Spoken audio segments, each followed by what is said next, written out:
Salut tout le monde, on se retrouve aujourd'hui pour une nouvelle vidéo. Vidéo aujourd'hui où je vais vous présenter un petit objet que j'ai fabriqué de mes mains pour me dépanner, pour ne plus m'abîmer les petits doigts. Et surtout moi et ma femme, ainsi de suite, hein. Il n'y a pas que moi qui s'abîme les petits doigts. Si je vous parle, si je vous montre ceci, bon voilà, c'est des plaques. Si je vous montre ceci, voilà des plaques. Voilà. Vous me dites, eh bien, plaque voilà, de semis, ok? Bon, ça c'est génial parce que bon, bah, chaque plaque, on peut mettre une graine ou deux, on peut faire des semis. Et alors, ce qui est bien, c'est de récolter directement la motte pour pouvoir, eh bien, ou les replanter directement plein de terre, ou les replanter dans des godets comme ceci pour les faire grandir, par exemple. L'inconvénient de ces plaques, eh bien, c'est les trous derrière qui sont trop petit par rapport au doigt. Donc, qu'est-ce qu'on fait? Ben, on force, on met le petit doigt, on force quand même, voilà, pour essayer de passer. Et on se fait très mal au doigt. Euh, pour pallier à ça, j'ai fabriqué une petite planche pour essayer de démoter plus facilement. C'est pas la planche la plus ultime possible, mais je vais vous montrer ça maintenant tout de suite en vidéo. Allez. Alors, la planche, c'est ça, en fait. C'est ceci, regardez, je vous montre, en fait, voilà. C'est une planche comme ceci, une planche de récup, hein. Et donc, où j'ai juste collé des tourillons.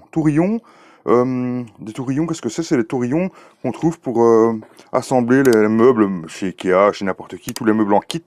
Généralement, vous avez des tourillons comme ça, vous savez, qu'on met entre les meubles pour les assembler. Moi, j'ai juste foré des trous et mis des tourillons. J'en ai fait deux parce que j'ai deux sortes de plaques, plaque verte, plaque blanche ici. Et donc, qu'est-ce que je fais? Eh bien, ces tourillons vont... Voilà, je vous montre par exemple pour que ce soit plus facile.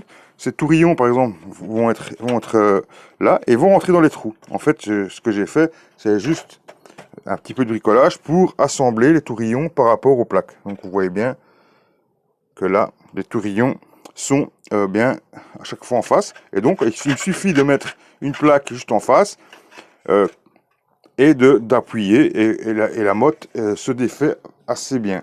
Alors, ce n'est pas le démoule-motte le plus parfait au monde, puisque les tourillons sont quand même pas très gros et que la motte est quand même assez grosse. Donc, il faut quand même des conditions. Il faut essayer, ben, il faudrait qu'un système racinaire qui soit quand même assez bien développé pour pouvoir démotter toute la motte directement. Il faut aussi que la motte ne soit pas trop humide, parce que c'est l'humide, qu'est-ce qu'il va faire? Le tourillon va juste passer à travers, mais il va pas démotter. Et donc, il ne faut pas faire ça quand vous venez d'arroser, par exemple, vos plants.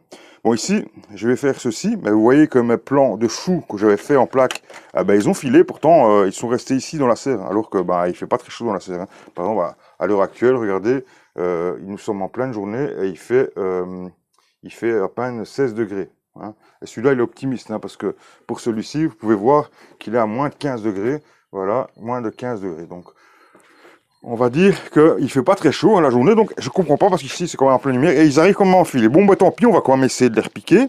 Ben, pour ça, il va falloir que je les démote, hein, pour pouvoir les passer par exemple dans des pots un peu plus gros, de style de ces pots-là ou des autres petits de 7 cm par exemple qui pourraient y aller aussi. Donc pour moi, démoter ça, ben, comme je vous dis, moi, qu'est-ce que je fais?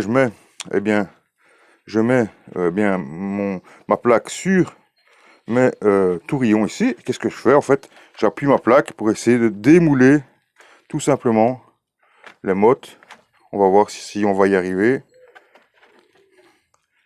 On n'y arrive pas forcément toujours, hein, mais de toute façon là je ne pourrais pas y arriver parce que je suis complètement à côté. Il faut, ça c'est bien, hein, je l'ai filmé. Il faut bien sûr, la condition c'est de se mettre les trous en face. Donc la condition c'est de se mettre, voilà, plus ou moins bien. Et une fois que les premiers sont bien mis, ben les autres normalement sont bien mis aussi, hein, sont bien placés. Donc après, on va simplement essayer d'appuyer, voilà, voilà, voilà, ben voilà, voilà, voilà. Vous voyez, toutes les mottes se sont défaites. Vous voyez, toutes les mottes viennent, tout simplement. Donc je peux attraper toutes les mottes. Et ça, ben, sans que je me soit fait mal au doigt, ni rien du tout. Bon là, je vais devoir démarier parce que j'ai plusieurs graines et plusieurs plants par chose. Donc c'est pas quelque chose qui est forcément, on va dire, qui est indispensable parce que je vais pas mettre mode par mode parce que vous comprenez qu'ici il y a 3 plans, bah, je vais essayer de récupérer les 3 plans.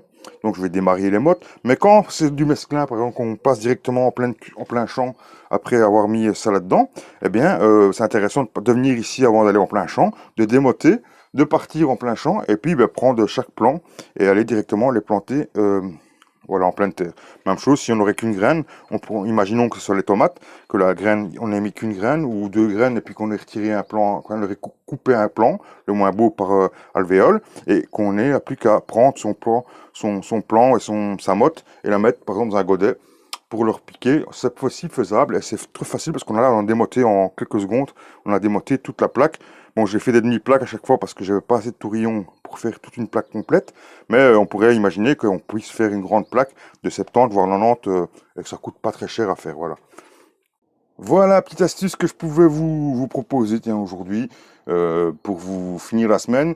Petite astuce bah, facile à faire si vous êtes un peu bricoleur. Après, je sais que, par exemple, on vend souvent les plaques comme ceci, les plaques comme alvéolées comme je vous ai montré.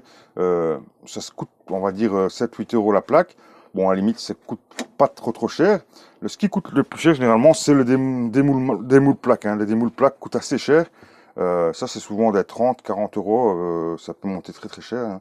J'ai même vu des plus chers que ça encore pour les pros.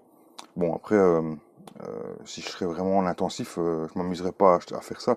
J'achèterais peut-être un démoule plaque parce que bon, voilà, ça ferait partie de mes outils et que ben, les outils, quand c'est indispensable, il faut les acheter. Il n'y a rien à faire. Ici, ben, c'est bon, ben voilà, moi, j'utilise ça quelques fois.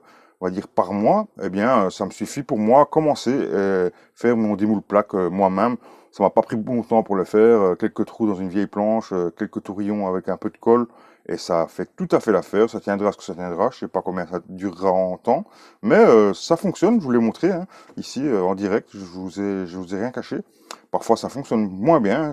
Ça m'a déjà arrivé. Ben, hier, par exemple, j'avais des choux à replanquer, à repiquer aussi, mais la motte était un peu trop humide. Et bien, parfois, ça passe à travers, parce que le système racinaire n'est pas assez développé, par exemple, pour démouler toute la plaque. Donc ça a des failles, mais ça peut fonctionner dans l'ensemble.